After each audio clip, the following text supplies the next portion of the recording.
Amongle kuna come bomono emi osulo. Noi mama bolo jemi nambolo. Noi na fibolo emi nambolo ah. Noi dada bolo emi nambolo eh. Noi mele bolo jemi nambolo.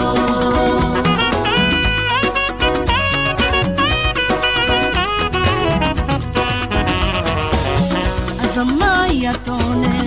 biose fomonge azande majele yokoko nugari azamaya tone biose fomonge azande majele ao e barek topo oi yege miwa yimilo sauver mes études oi yege miwa yimilo abstinence préservative, fais toujours le bon choix. Abstinence et les études, c'est le duo gagnant. Abstinence préservative, fais toujours le bon choix. Abstinence et les études, c'est le duo gagnant. Oh, oh, oh. C'est le duo gagnant. Oh, oh, oh. C'est le duo gagnant. Ne t'empresse pas de manger ce fruit-là. Il est plus délicieux quand il est mûr. Makandu omomi. Duro. Moniko duro. Professeur Diaye. Professeur.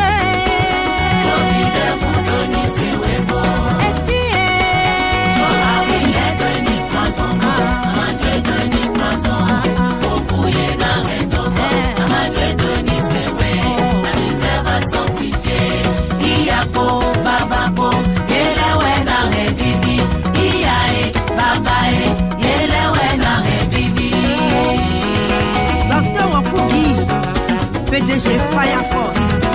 et qui le fera au monde. I'm away.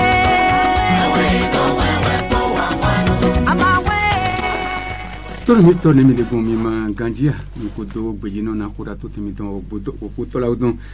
minde tout miso kan ki khude mais samboni kaka je kan ki go yom timple be tito dopo zinu wiwa wizin kan we ko timbo mina do tout de kodo tout mi ton opoto la don jifi mi do mi ti akopo do action plus supo bo et non kenuto de ina blog bon bo nyunu le na nyon atie ton le bo yima kana do ya na ye be no mon kodon mi odoto mi de deji de no wiwa eyoji bete donc le mi le voix dinjon fa lo no fi bo mina c'est no wiwa eyo Samuel Soutieno wodi mo loji donde fa lo no fi Félicien so clan clouno nka de fi clé mais de action plus simele pour tout jono teme de voler pour yede kholo safi be zadi ti clé mina c'est be yo se mettre le don bo hotari mi zero tezi azanji bona kenu dewe oui, azonde me pachena joa mi dole mi di joa mi dole no podo me risi sengu mi dole ndo podo popo o ple de no bleu pole ne do ple lo fu ne no bleu pa fotele no de do podo a son tele weni azonde no wa podo to vito sile po ne nyonle mata no fie same mana tiya de o henu le me do podo po be no mon kodon weni de una kendo kota de una kendo mi déti mi krando mi dobe l'indoté des projets d'appui à la dynamisation des organisations des femmes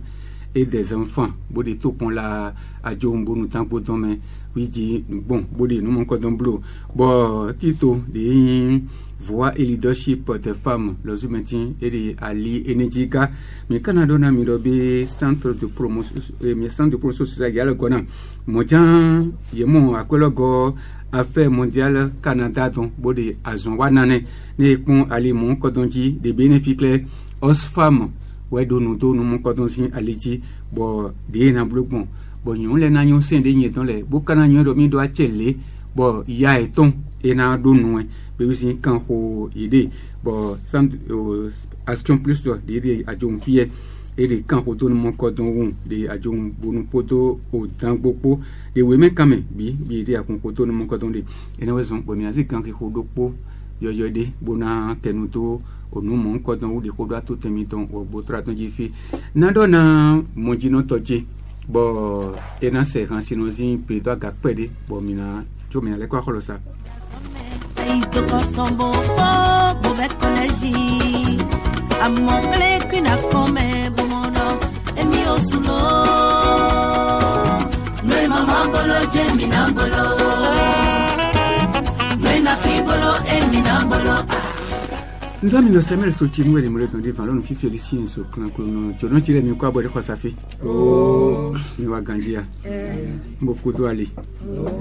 ndo ti no be me action prise me le rifi bodo jo no teme devole ko me po ga so wale wen me no ko do jamo mi don le we bodo sinsen gunga teme le po de kholo safi o mi ozumeti mi na to mi de khiana jo do toro mi tole do podo po na bezon adisinje ko fi mi ra mi kwa podo mi zo yo mi ya okay dio no yo docteur Semiu Lanjong bo ndenu kona sisesino wale de commune Bonton ena chena mi o no ido pori ami che kwefi ano emi kwa bo mi zo nyo mi ya no i ganwe awon no bo mi tron gala mi tron bo mi de ason apodo action plus po ena chena mi o kholo zare bon na do pori kholo safi yozumeti edo kholo kle kami wazombo ena to wi de majesté mi kwa bo me chile mi kudeu mi zo nyo mi ya yo yen kholu agon metonu akholu wiatongo dedo agon won san simpoji do we mesin e kungba ni do tangbo ena chena mi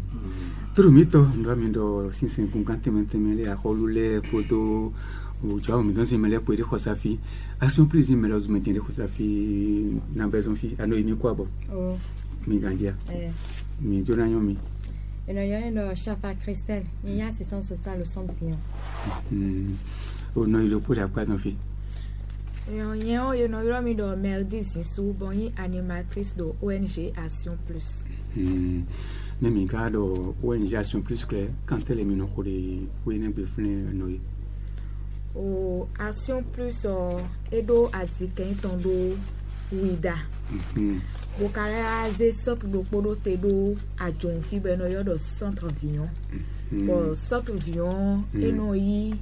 bono go alonu ofide mado mede ale vide do a ofiesa teme sele eno go alonu yi bo me vono wazon onado lizana noyi ohuya podo no na indo je ke yeho onyonu se ache kon ike on mi no wazon bono lizana eno lebi bini yenu le na fakle mi no ko kan to ni yenu ka falo to na fa ne to falo to fa ne mi na mo bibo ena chena mi mi difference na besoin haroko bona do na mi do be mi tito de mi zirutine ete otu igado yena dona nyonu le do yedo sin yedo achele le tetu yedo ina do mona yebo le mi de kam ko noko tito de yodo promotion des droits des femmes tito de bedo azo wa bonu o tovile ni do o jijo dagbe ayi wa lo dagbe do 6 ans etome bonu nyonu bodo sunu po ni do dudeji do polole do hode pepe de na jai dali ye kawaze tito etetu e yo wado azon wado tito energy me amodo jide ke do hwenu de mi de ti on ni eze nyonu podo sunu podo te o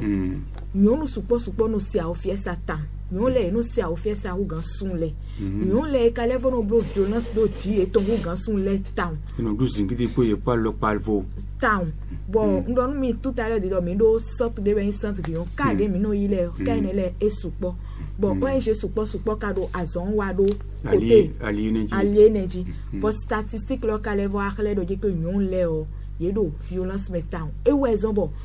ONG le podo a hosupo ye do azon wa bonu nyon le ye ni do nyon no yin ache eton le bonu sun le de sun ni do nyon do je que ache de edo ache mon koton jan nyon le de su do o mi do ko les années ni bodo statistique ni ze sunu po kan we ko nyonu na bi me no do ya na de me ni mi ze sunu po ni mi ze nyonu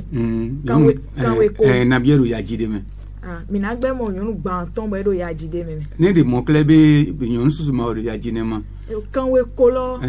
eblo 100 mi na gbe mo nyonu 80 bedo yaji kanwe neze kanwe ko kanwe jore yaji kanwe jodo yaji be ne mi ado tin yonu ko non ko don jan we maori yaji bo de mi ko bo mando yaji bo do ene de tito de mi bololeme no ena chena mi no e merdi sisu mile nukumu jeno mene de mi zero tibo de ason wana lo mi pondo wonji action plus lo clé et de ason ko wa potito de zero tiri ajumbo mutambozi o kamelo mele ganu mun kunje mendo kan de ko mi de lo e la do nu kon de to pon la ton le main you know monu kunje me do me no wa azon supo gbon kreto ho le me bo chobo mi gana be azon da yo ka de mi no yi le o bodo de mi azi azon le do te bodo azon le wa o mi do fogbon mo de me pede ne ma te o yi bia o mo mi gbe mo do jire ko ye do yi zan we pede eyon o no ichafa mi le pade ko mi de mino modo ali die mu yenu to ya yun legbon o ya modo ai ma ja ine ya modo e mavo de tele jimiliation agbon no e chafa de tele jimiliation agbon de tito de mi zero tiro le me okay ye film no wazon elle que le nyon leo edo ache bo ina yikuno ele bodu achebe ina wande ina nyonde wa bodu achebe na je chokoko me ele bodu ache be na ndu ku lo to iton we ni de kwa ma ke ni me din yon le na ndu ku ne mi ka kholo le do no se khamia me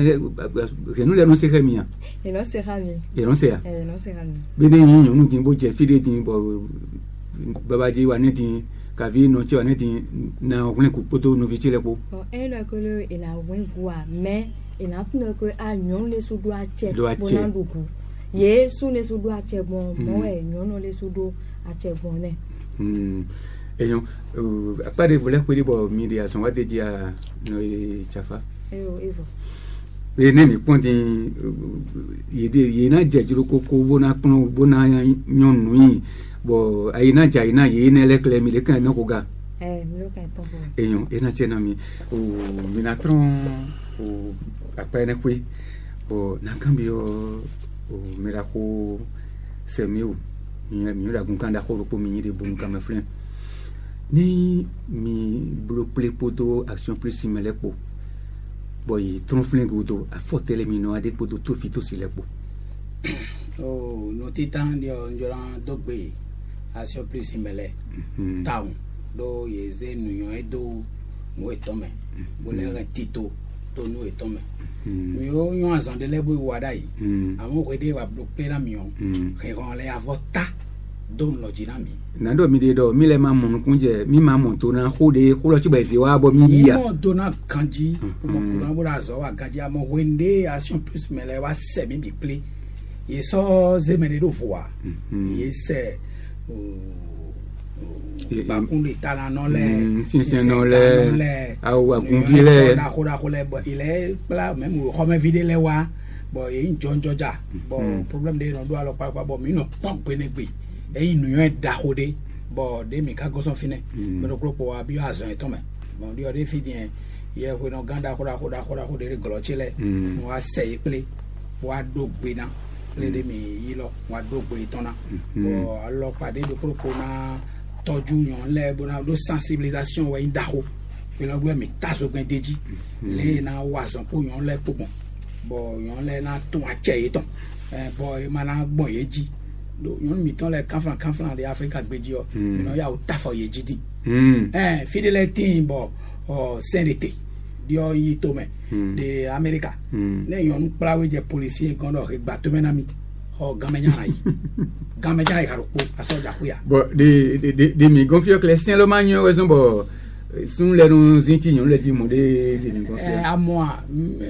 mi no même wile mi no tafu yon le pere ena chena we mira ko lanjo u semiu o ano no e gawun yo action plus et pour mille borobi mia non konati to de classe tout mes frères ou quand elle est garo mi de midation à podo to vito sur les poètes mire kan homa to kan he goro de homi de fo bun ma la bio to lo me ganji le sisi dona lo de you know le fileze mo ya dona ga bi you no asi ho mere no ho asi de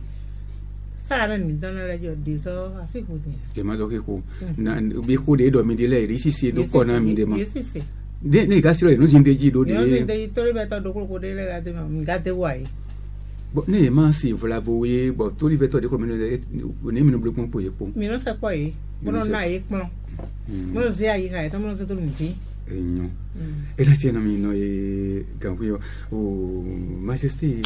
roi agon o mi le ali regi mi de ezo biotto me ugan bon mi de tatona to vito sile buena mo ku je me kanji clair a son tele wa mi de fi de mi de tango flen lo azodi wandio simperi do mwamundo mi hwa gumele da gume do ejiwe agunka bedi do do mafa aguma no fa aguma kan fa o to no fa donc ko de mi wa fidion mele biwe kan e kan pasteur e kan imam e kan mele biwe na doto bo kan singo jiton e yema singo jiton simba na hui ya do mele sisi no bo simba ka hui aji ya ma sisi simba na hui do me bie di to na sinro da gana mi mo do mi de ni ganji sinro da gana me bio singular mi ayin de pepe no singular di ayin henu gan bo yin yewe no bo yin pasteur bo yin ne bio o singular me bi sinro mi kana hodo dandan e ka yan holuo no sondo na holu bechele bido yin holuo to me no tome no buno se no gijodo tome bino ma holule kafa ma holule bueno do mi ya holu to mi tome bokano chi to home bueno no to home kaka si lundi mardi kaje samedi mu samedi na ai to tome bueno do mi do premier ministre finalement il coule da ennemi et ma vivi mais doit il me bino to tome bo se no jo to tome le Majesté, ne mi ponti clair et quand des problèmes de tambo flinti de nous les pas pour mi be ko mi do be ne renu fa clair to no fa de asupa si botchin de topo fi botchin de no poto fi botchin ou fie ça de yon le no mo le ne mi le mi de alors chin ji gbon tambo flin ou fie ça de yon le no mo esin pere esin town we in pere esin town do asupa si po do gbepo asupa si po ma do gbepo e ma se kan vivi o to le so do so do gbepo po fiton le po il faut de dialogue entre parents enfants et il doit dire que to e mon se ko fiton bon han je ne le bo viona mon nyanya e ma se kan do na to e ma se kan do na no donc il doit no po bo to na do fichi wabo holte ka ntu me nle ka ado ko le a mewe do ko na wi mewe blo le na bo no so se po a mo no to po o non ko do huya blo o viole so elin kaka huya na blo mi no mo rendi le no de mi do tindo vient blo huya nyonu le no vi nyonu le no mo uve de rene le no u kan fi sunu le ti tengbe don vi nyonu le odo o plon e do na plon vile do aso pasi opo ye ma do ko do magbe do sunu le juro mi nyonu le juro do bi be mi dabo sun de butu do gbemi to me do jire ko de ye ji mi le mi ada nyon le a gbado nyon lo vielo de ji entro lo vielo na da gbe santo me esu tun a mo je nyon so ma so tun do yin ni kaka sun lo na da esu tu po gbere a ma we no don asupa si po cha bo ikayi wona ide mo de be so ayabo singidi be e we nyina ni ba ma gbon te we po no gbon te e we nyina do yon lo e we nyina ye do na no po bo na plon vi ye ton le do vio e ma no mi go abo todo vo bo no do vo vile su se to no eyon o na le ko yino i merdi jinsugon bo ndo ile do kan de ko de do pro le do mi le misère ka no nu de leji bo nyanto kwa kun he do mi manga mi le manga ko bo ti fi bisisi de cleto ko le me bo na do mi na fi ni bo ke mi le blo le mi na sa sen do me le il est azon de wa de do propo e do ni mi ka mo azon de wa na le do propo do ye me de on gan le aussi c'est gan le bien de fi ni non e na chena mi o de tito lo je te bo mi ze mi ja azon wa do tito oji o azon supo mi oblo mi wa azon bo ze comité le da do greto ko le mi do mi desu mi do masigan gbon file bi do po mi wa azon ha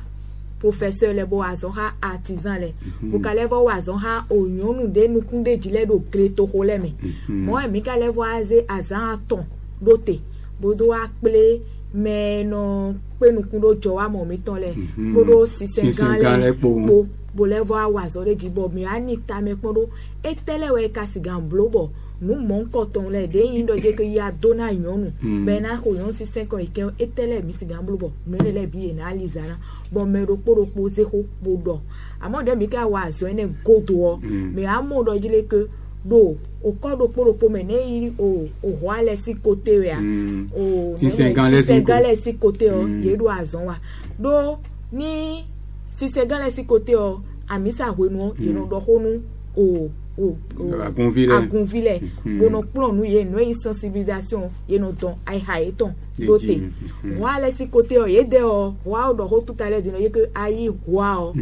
to temewe ano bona wazon bon wa po mi po mi ka do azo wa do po ni alome ni ka de wa mi vono gérer présentement dit mi do ka do po be do gon mi ton do centre vion fini bon holo mi o zedo alomena hoa kaka Nigeria we holo tron bon hoa ka level contacter mele don bon mi do alo mi do ko do de jide mi na wa gbon bon ho ne o mi do na monukun je me o mi do azo ne le bi wa re do po ena chena mi jono chile mi kuda ido potogo o toro mito nuiwa eyo ndobe action plus e pome poto os fam ko bo tito de no kumpeto nuwa lo we jino po bo jako ko do ko da to temi don po tora don po bo Samuel Sochenu e mo le ten fa no ti félicien so clan cruno di po jono chile po fi bo mi de gbe don si zange tinkle mi na kun kan lo na mi bo mi osu meti mi na do acheto nuwa eyo me bona kenu de me do de e je do ni mi ka pon ko de majesté do tin ko de no ikan do tin ko de no o prophète Samuel na jowu do tin le mekle e tiro ne mo action plus oison qui te ngbe ali neti do ma bo sincèrement podo jo amusi melepo podo sinsen vilepo ye na khalo do pogno de ason ado o monde ni ka de mode clé be adama ti ona action plus de aliénergie bo nza na bio do mini pe kanti nko weson bo miana kan turu mi tole bo alo kan de na yolo we 61 67 57 56 63 04 71 sont les nan kon kan we le joji yon le nan kon 64 48 34 64 dit pour un jeté de mi confi Samuel Sochenu félicien sur plan pruno mi le mi refi bo to no mi ton le gona bo mi de azonwa de ali energy do po mi ada mi do action plus ga jacob do ko do tout mi do po tra donc bo de comme po do os fam ko kle be mi de no wewa e yo se do ti no mi de ko do tout mi do po tra donc ci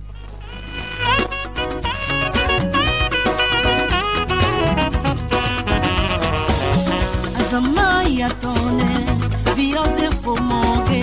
azande majene yokoko nugari azamaya tone me do kuje kan lo mi ko abo me je kan lo nu e mi de toro mi to hello mi ko abo hello ano mi ko abo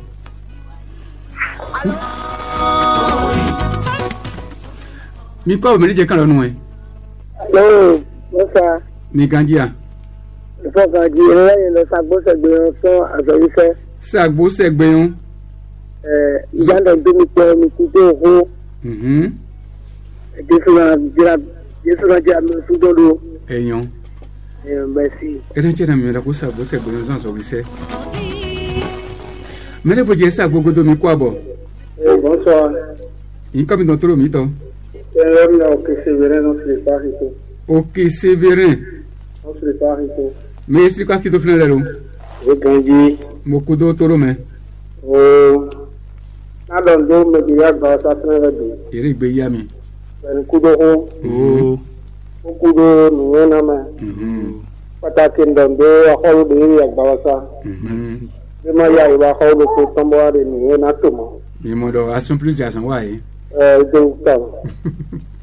Jona na kama sin. Mi mando ko cambio de bravo. O kan yare ma fere na ko ni ya o se de guraja.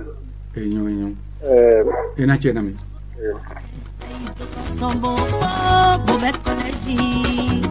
amongale kina come bumono e mi osulo mi kwa bo mi je kan lo nu mi kwa bo mi je kan lo nu e mi nambolo me da dambolo e mi nambolo me melambolo che mi nambolo mi kwa bo mi je kan lo nu mi kwa bo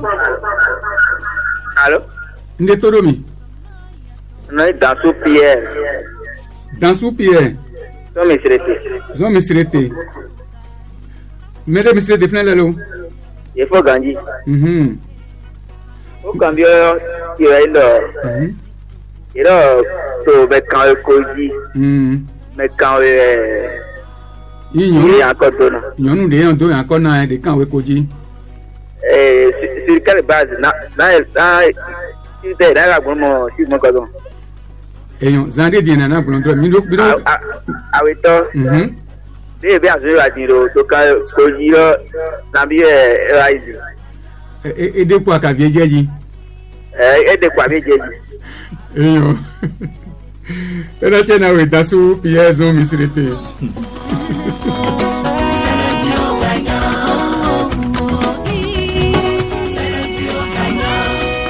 Ne t'empresse pas de manger ce fruit-là. Il est plus délicieux quand il est mûr. Makanjo omomi. Duro. Alors, Académie, il y a 61, 67, 57, 56, 63, 04, 04, 71. Sont les incans, oui, il y a des gens. Nous, les gens 64, 48, 34, 64, Djiban, qui étaient les conflits. Ne t'empresse pas de manger ce fruit-là. Il est plus délicieux quand il est mûr. Makanjo omomi. Duro. Moniko duro. Fais jaye. Tout le monde doit mirober action plus les premières osfam les titres quotidiens. Bon, nous vivons son nyonule. Mais ou fier ça des mairies de coup de fil de l'éclair y en a pas concret. Y en a nous dobe mi doit tirer les. Bon, à tirer mon coton clair ni la faute nous dit clair. Mais il y a encore doigt mi. Nous mon coton si allez-y, ouazombo. Mi clair ko sa fi de kankeko e ome bo eziti to no wa de le don rote bo mi de toro mi din e no zande bo te don mi de no kedo azon de yin o me pa che na jo mi don le sinsin gun kan le me donu mo ko don mele azon tele wen ye don do action plus ma pe ou bon article to do pro comme bo de o de le ibon pon we zo mo ezi afo 0 to na refrain bien zon de wa do pro le ye di do mi si de no wa jidin. Nous avons un numéro 61 67 57 56 63 04 04 71. Nous avons 64 48 34 64. Nous avons conflit. Nous avons été ça me soutient nous donner. Et dans ce système de planté, bon maintenant c'est pour dominer les cours de cours.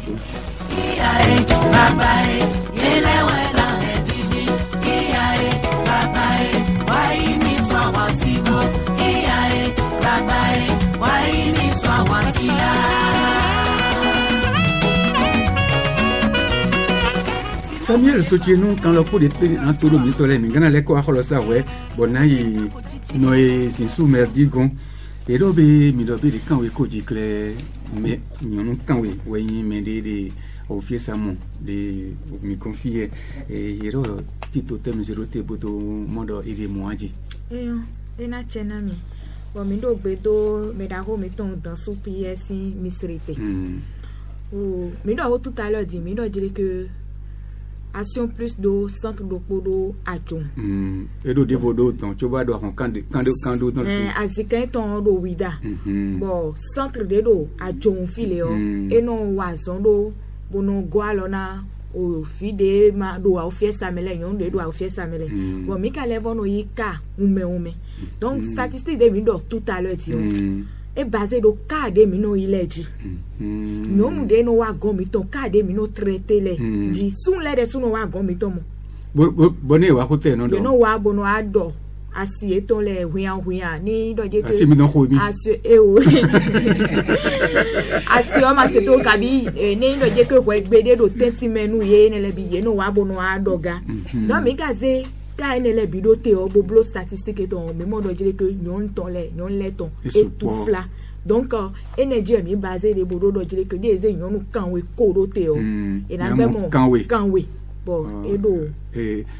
be azonde wa mi de clé ko podo fi opo mi no pon ni no menyon le don bono mo do be ide ofisa mo gan sunu le do mi de file ton lo emize lo te me man go gre we ton do file we emize e we centre lo de ton file le we mi no se kale de bo mi no se mi no wa zon do bonu tangbo podo ajo donc ka do podo de no ton son gre to ho ene le me e we mi analyser bodo des statistiques lo to bodo do ho de donc ndeji mi basé do ka mi ton le de mi no yi kon mi ton le ji we mi basé do bodo do ho tout à l'heure e ka le voir combien do jile que do demi ka be azon wi wa o est-ce que nous mon coton le aider pour mais non tout à l'heure dine demi bio greto holé me bo di azon wa di bo se comité le dai bo na toucher me de nu kun deji le o mais mo do je que de ka lo le no wa gbon dai yo afiyan so edepo pede demi be azon tro no emerdi zisue demi azon tro me na bi mo mi no yi piropo abi seropo me ni demi be azon trolo bo eze centre lo dai ye manu gboje ye mele no wa webinu e mele do wi wa webinu ye manu gboje e ma tin azan lo do fini demi ko kan tin kaka demi do kan ho ade bodo kan ho bodo no mi mo do je ke ekpon te pede de affluence lo de gbon dai e ji emi gbon bodo do ho do ekpon te pede din ça veut dire que ho de do e de na mele o ye do sise we pede amo e ma ovo e level po o mira ho tan su pie e ma ka ho bi e ka je ga wa ibo no ma cambio mi creon o ne bon ajo un bonu tambo kere ma zo ami serite ma zo wa de o kala video le et au nene zone d'intervention à John Bonu Tango. Oui, c'est dans le mais c'est dans le mais à zone de mi wadion. Ne ndo dire que mi wa parce que projet we. Bon ne ndo projet lo wa vivre nous. Ye na kon de e na blo bon na level do adana do kleto ho de ole me do commune de ole me. Et la tienne mi no merdi jisu do ne pon ko na jitikle mi amodo bi mi de kan ko kitingbe mi ga na do na tro mi tro be mi animatrice de Action Plus mais de Adjonfi. Puis elles ont mis ton ouais, bon mi moto na khoué ne le bodi nous comme je melo na mode. Oh majesté akon na le don c'est pas mi dopo. Bona do no merdi sinsu e do hoti kakati. E do weden mi betro lo moment boje. De mi ka de mi de kan ko ke mi tin e de depo. No mon ko don de mi ozugun don de mi de nous kon ide me e de depo pere ya. Et de l'idée pour ta mais la rose au camp non il y a de l'idée bobo mais de la oiseau do podji mais de la oiseau en synergie c'est-à-dire mais la oiseau alors nous et ces pièces miton bono le mio soule do a une beto bo mania holu influent bo mania holu de no van compérer et dans format de union de ta fou tegbe do no fond bo do jowe ai hongbe tegbe mais là il est toi ONG le ablo manye e we la passerelle bon te we male to no so he ONG gege bon te we male bon e nu jo gba do fi de yin fi nu ku hun e no te we male do be don no e ha no ponka yon do e ka mi ta fu o me ko ha lo dan buton be no wa gonche bo no wa so po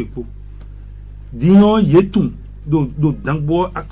non protection bileton pour protection non leton pour ye dele su ye tun do jire ko do aso da hole wa do kominche me bo so aso wa do vale me do yo kominche me do vale me bi compris bo so aso wa do prefecture ni clair y a xolu de nous défendre ville de préfecture de Cotonou sur le plan national ni no kono ge kaso majesté agonye oui to anoy meti do ko sande tin e do pour de te nimbo mi pour de ko do de u o mi kanflan Fedro ni ko jeb de anje you know si pour no pa me ka vi you know bai ha de u esi mi no zei ne ko tan ben do tende me di wesun bo yedo izi ko ne ja momia tende me di do nya xolu ngla da pere bo monu kunje Nigeria me do fio yo ti jowele o enye zelpile o yeni zelpile do Nigeria don yon dasa dogo bon zelpile bo vient en kan imodo don village le tino don bo no ba hile mo de ko du mata wo no be village vio do nkole o fio e de do ino bien nkole voni bo violet mo mi mo e no o mo mi yo do le me to le di do oguni ba no se po bon o e je don tro no bi nko ye ko de je ni je no fi ni nko do don bo e no fi ni bo to e to le no yi bo no yakwe da ko e no be vi aize mo idon bo no yakwe do yewu kra no ko lo po ku attention akwe bo violet no don bo na so ka bo no su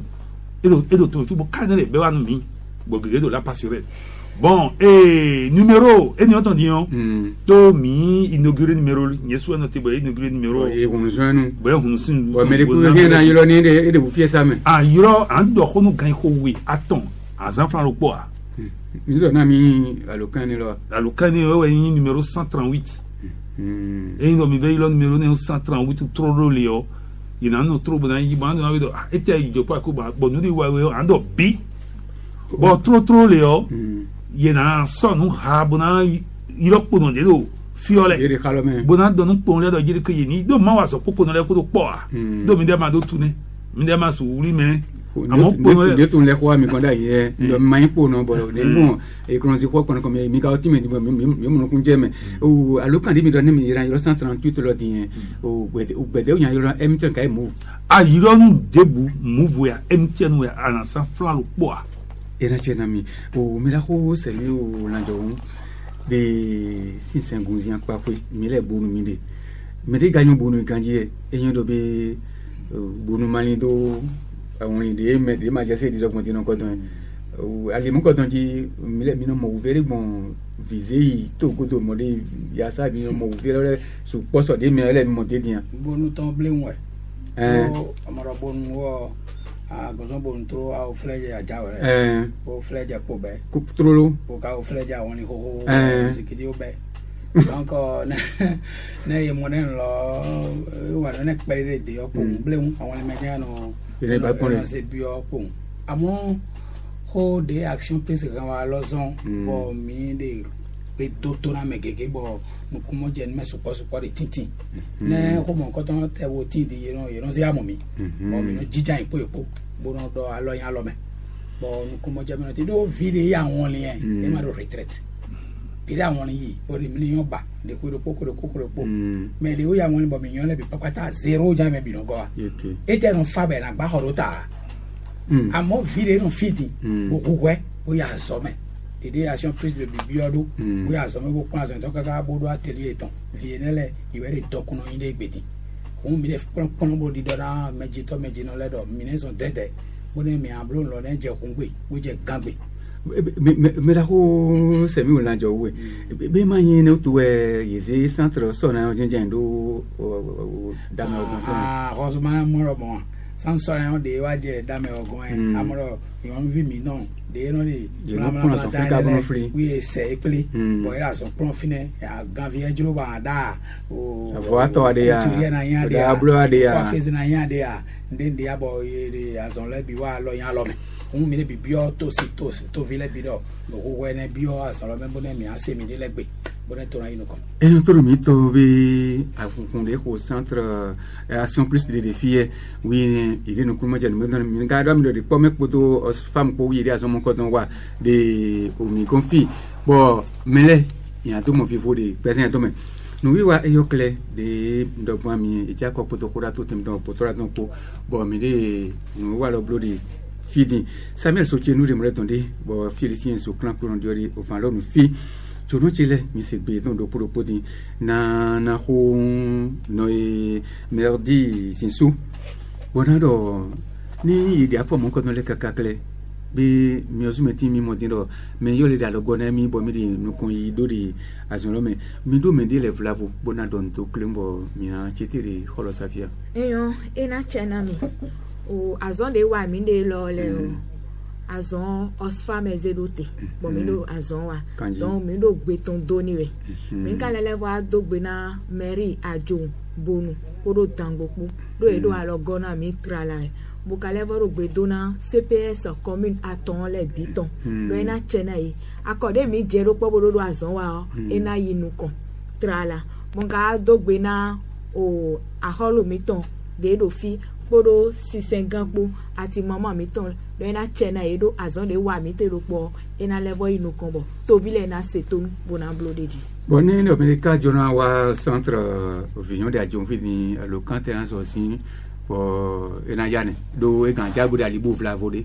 eyo ni minawa centre vion minaro centre vion edo aholo sinyosi vome do fine do azofi de no me edo arogona be ma no mo nle do centre edo apa eto fine ni e kana level yulo mi janwe yena yulo mi do 96 84 34 65 96 84 34 65. Eyo ina chena mi o majesté roi agun mi do ko klelo mi a tite son wayo dia ena ndogbe woni action plus of mas ndogbe nu gami ton le bi ko pota bo dogbe nu tito de do mi le bi bo le dogbe nu CPS le bo dogbe nu CPS de ko dogbon de do commune ajon bonu dangbo dogbe nu yeme bi bo ka dogbe na pono ma gbeso na mi ton je da so wa ko mi pole do mi do na ye bo ye ma jo se ado mi no ze conversation de beno gon ono bon da fo ke me bu ibi bo mi e ka glo bi o mi no do na ye bo e no chicho e ka ba lo no pe yo we so mi do na wa so do alonu eyo donc ndo bu ni me bi bu do bu no be bi ton le do nde no blo da ile o e ma so tindi ndo gbe nto gan we de ni le bi se ton me le je me dion Ciao Iranzi. Eyo no ikanwe yo mi do ko le klema no mi a chizi no wa dia. Ore ndo bando ando se to medere lizime ho ina le tambo mare sisi me mamon kunjeme ma na ho ayeto bera do mojeme ona ha fira uro ko do ya woni lo go yo nda what am I saying? No ne bi bua ti e kan ne ko e du fira le ne du po. You know that. C'est pas mida. Mais là où c'est mieux on a déjà vu qu'on quand d'accord pour ni. Puis on dit bien tu sais on va c'est tout quoi. Oh mais j'ai un double action plus. Donc il y a coup d'oiseau. Il double of femme. Les gars là il est là ça. Mais là bi bio action plus là azon là va il nous kodo go gamon. Amo mi on sou metti ai camino ogun. Et mi be azon do ma so anote. Azon kaka bo ndé ba mi mi amo. Ena chena mtulu mito mi na wa vivonu wa ya no rekura to timdo botra to fi Samuel Soutienou wa no mre de Félicien so clan no di we no van lo fi action plus we zenu wa e tin janyi bo mi no ko boblo bo osfam gam ko alone bo quand ti chalo e di azon wa de rekura to timdo botra to fi te donc le e mana wo more mi la mi lo ko de kle mi na ka to ko ta de bo de wa e di e da bo to mito. Ne t'empresse pas de manger ce fruit-là. Il est plus délicieux quand il est mûr. Marque un jour en mon